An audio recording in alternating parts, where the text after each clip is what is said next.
Alright, what's up guys? This is a Crystal Palace Football Club podcast. Crystal Palace fan, you feel me, from United States. And these past weeks, watching the Premier League, the first two, seeing the way things worked out. I could say Palace got a little bit better. They're on to a better start than the way they started last year. I thought Palace was gonna get relegated. Didn't think Palace was gonna win the trophy that year. So our first topic of the day is obviously man of the hour, the man of the week, the man of the year, man. EZE. Obviously, I wasn't really liking EZE's game for the 2024-2025 season. Let me say why. Just for the first couple of games, like the first half of the season, because the team was just slow. They was on to like a slow start. So I just feel like I can't blame EZE for that. You can't do nothing by yourself if your team's not on the same page. And then that's when I realized, man, this dude's a stud. You feel me? Him being sold to Arsenal for £68 million, or as I should say, $91 million here in the US. It's crazy. Crazy. I would have hated if he went to Tottenham first off. That would have been crazy. I feel like that would have started some issues. But the reason why Palace fans and football fans, Palace fans aren't grieving. What's that word? Y'all know what I'm trying to say. It's because that was, we all know it was meant to be. That's why I'm not mad, because at the end of the day, it's Arsenal for him. Even if Arsenal hasn't won a trophy in the last 50 years or 1,000 years, he's still gonna go to Arsenal because it's a love story, man, and we can't even blame him for that. £68 million. So now I'm looking at the recent, transfers, players they let out. The past 4 years, we let out key players like Wilfred Zaha, I think for 20-something million pounds, to Galatasaray. I remember Anderson, I think that was his name, last year, the 2023-2024 season, I believe they sold him, I'm not mistaken, for £40 million, I think. That study was crazy. Michael Olise, £50 million. We all I feel like if Michael Olise stayed, Palace would have been more dangerous this season, but we all know it wasn't meant to be. Bayern Munich, it seemed like an off deal at first, but then you just look at it and say now he's succeeding. And I just think people view Palace as a stepping stone now, stepping stool for success. Now EZE, he was in talks with Arsenal before. Not in talks, but rumors for Arsenal, Tottenham. A little bit of Liverpool, a little bit of those teams, But hey, man, it is what it is. Now looking at all these transfers, Palace has obviously gained a lot of money these recent years. And I think the Palace rebuild, not a rebuild, but the Palace, let's say rebuild. Palace rebuild starts now. Obviously players like Tazulius, whatever his name is, from Club Brugge. I think he was hurt because I was looking at his stats. Didn't play a lot of games this season compared to the 2023-2024 season. Then you look at players like Bilal Kanous, I think that's how you pronounce his name. He's Palace bid for him and stuff like that. That'll be a little bit, I don't want to say upgrade, but I feel like that would be a perfect deal right now for Palace. Bringing in someone that could attack here and there, pass the ball. And I haven't seen him play, but because who really watches Leicester City like that? They said he was worth up to $40 million. Palace has bid. I think if we bring in players like Tazulis and Bilal El Kanous, and those calibers. I think that's amazing, but I think the position we need to focus on the most, in my opinion, I feel like we should get a player like Daniel Munoz on the opposite side of the ball. Tyrick Mitchell cannot do the things Daniel Munoz is doing for his position. You know, Palace loves that 3-4-3. Palace loves that 3-4-3. Or somewhere in that, you feel me? Somewhere in that nature, they love that position. They love that formation a lot. I think in this stage for Palace, they should move to a 4-2-3-1. I feel like, you know, Maxime Lacroix, Marc Guehi in the back, Daniel Munoz, Tyrick Mitchell in the back, on the backs, center. You feel me? Right back, left back. The center defensive midfielders. That's where I question Adam Wharton. What am I saying? Yeah, Adam Wharton, players like Jefferson Lerma, Will Hughes, Cheikh Doucouré, and when you move on to the three midfielders, you know, Daichi Kamada,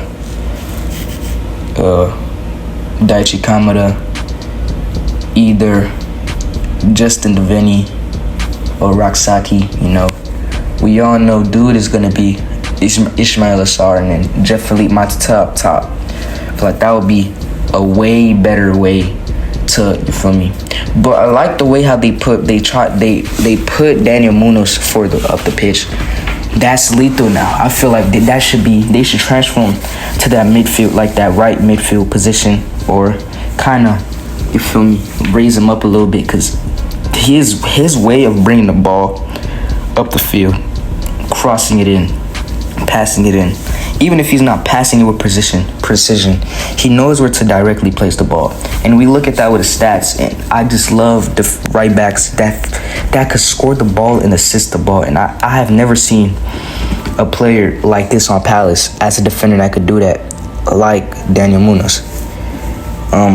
You know, these past two Premier League games, something I'm noticing is, you feel me, these past two Premier League games, the team doesn't look quite like motivated. You know, I don't think Oliver Glasner and Marc Guehi's on good terms right now. I don't know if y'all seen that clip. Oliver Glasner was screaming for Marc Guehi, and Marc Guehi all of a sudden refused and just turned his back. That, to me, caught my eyes. We all know Marc Guehi will leave the club. Either if it's not right now or at the end of the season, it will happen. I hope we could keep Marc Guehi, but I think Marc Guehi, for the sake of his career, if he really wants to, you feel me, be a better or be more advanced in his role, I feel like they should sell him. But a player, like players, all right, the three players that are currently rumored to come to Palace are Bilal El Kanous Tazolis and Karna Gallagher, former Palace player. That's a recent one. You know, when I'm looking at this Palace squad, I think that if we want to play without EZE and find a way, like if we want to play without EZE while still being able to score goals, while still being able to dribble the ball inside, because we don't have a lot of those dudes.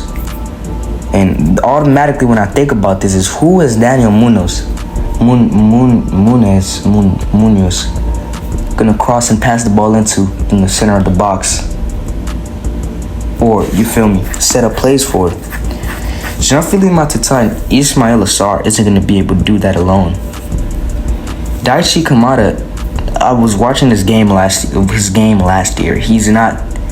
I love Daichi Kamada, but seriously, man, 1 goal and 1 assist for a whole calendar year. And I've seen the assist; it was a lucky assist. And I'm not trying to be a hater, but Daichi, you got to step up your game this year, man. And I just feel like they should bring in Bilal El Kanous and see what happens. Keep him. You feel me? Find a way to do things with him. Obviously, you have players like Raksaki, Romain Essa, but Palace doesn't have depth. I apologize. Depth on their team. That bench is horrendous, quite horrendous. Borna Sosa. I feel like right now, if Palace gets a transfer, if Palace buys a player, the first automatic thought you should be thinking is putting that player in your starting 11. Those are the type of transfers Palace need right now. Because that's where Palace is. Palace is one of those type of teams. Right now, after winning that FA Cup, that's when they could start realizing, all of a sudden, like, don't buy players to put them on the bench, because Palace, their bench rotation is quite odd. One day, they'll put a player like Will Hughes in the game. The next day, you'll see a player like Romain Essa or Justin Devaney. You feel me? I feel like Palace, they shouldn't keep it like that. Palace is the type of team, the Europa League shamble, getting robbed in the Europa League. Conference League. I think Palace could win the Conference League. Speaking of the Conference League, the win against the Poland team the other day, 1-0.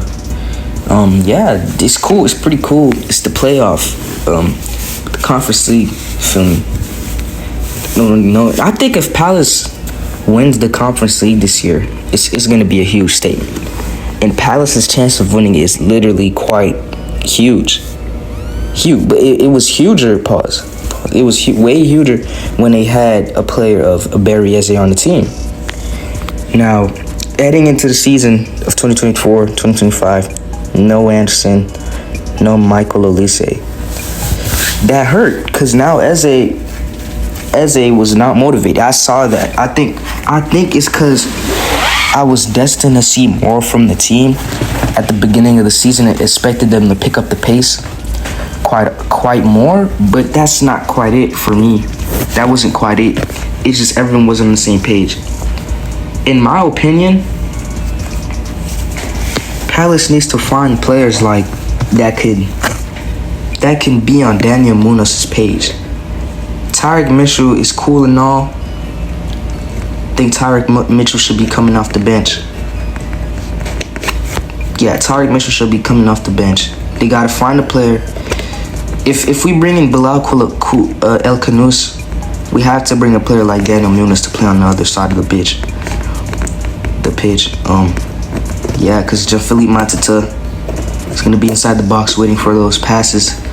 Because I've been realizing a lot, Palace's counterattacks, if you look at Palace's counterattacks, most of the time the ball is always in Daniel Munoz's hand, and it's always to either Jean-Philippe Matata or a Eze, and that's really it.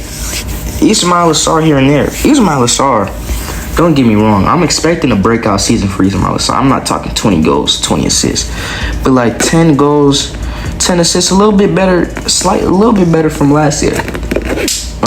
If I be honest, I don't think Palace would defend the FA Cup this year with a Ibarrecha Eze loss.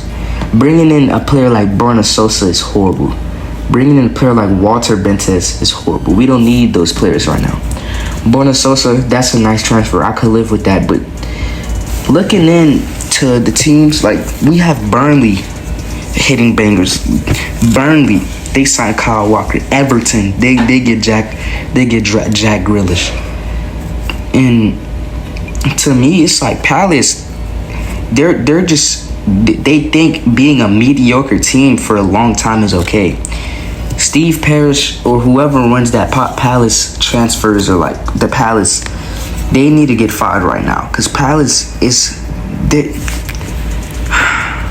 2023-2024 season was supposed to be the 2024-2025 season was supposed to be the season they broke out in the Prem.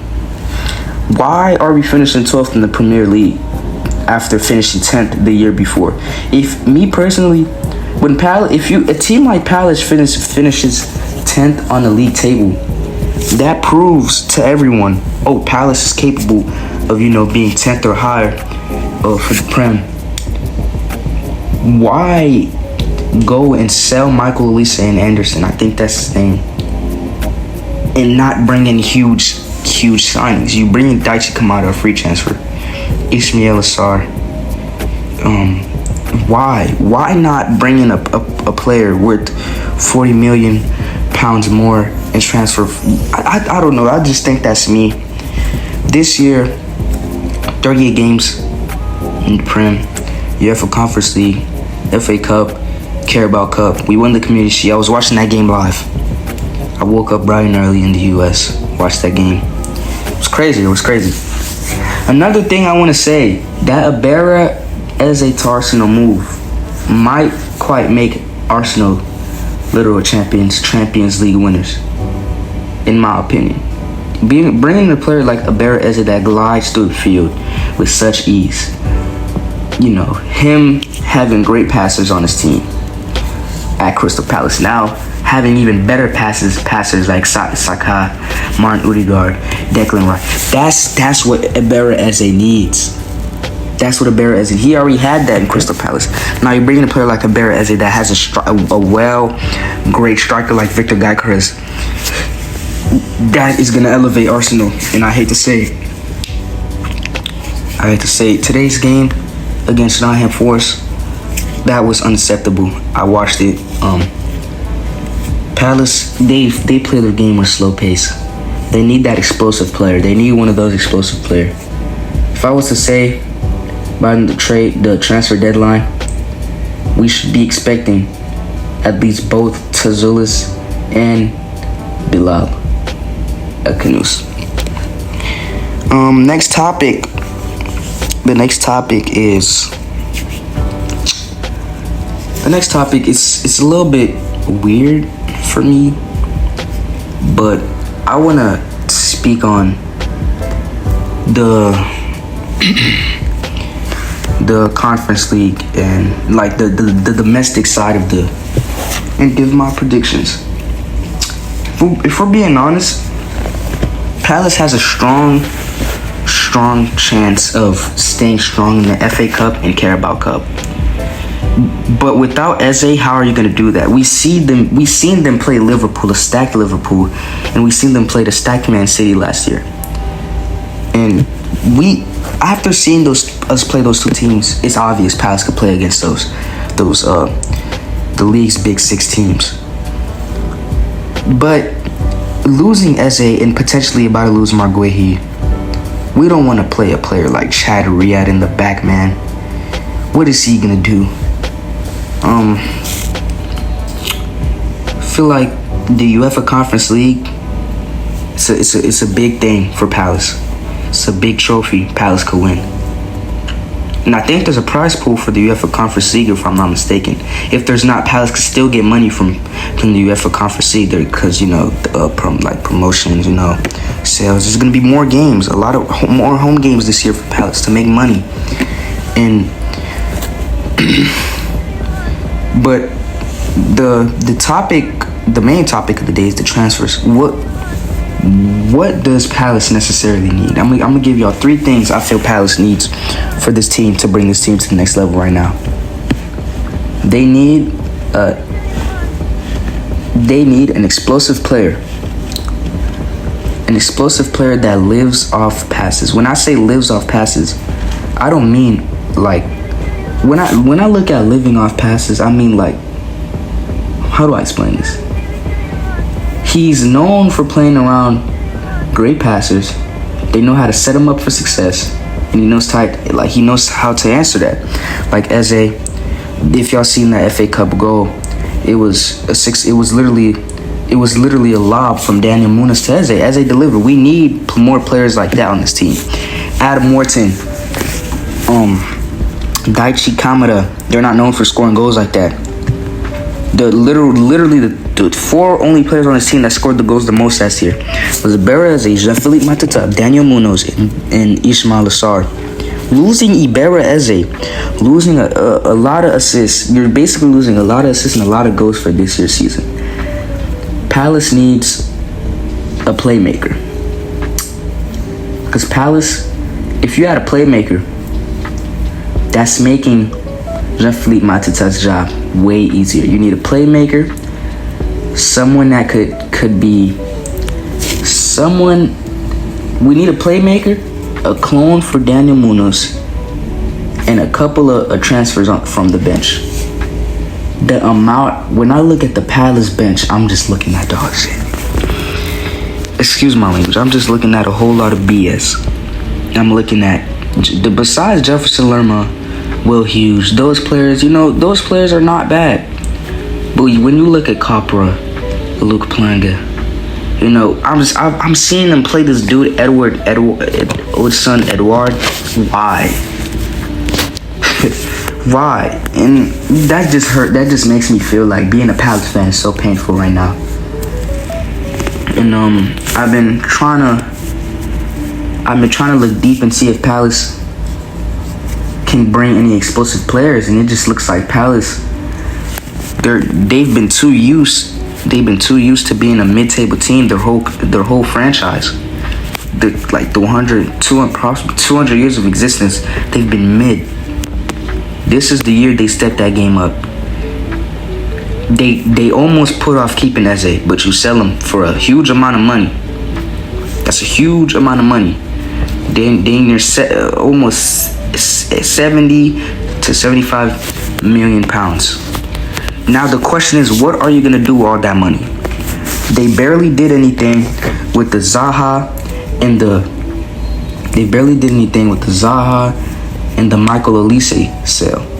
They didn't bring in no one explosive. Don't get me wrong, Daniel Munoz, Ismail Assar, adding those two, amazing. And I'm looking at the defense. Another thing that caught my eye is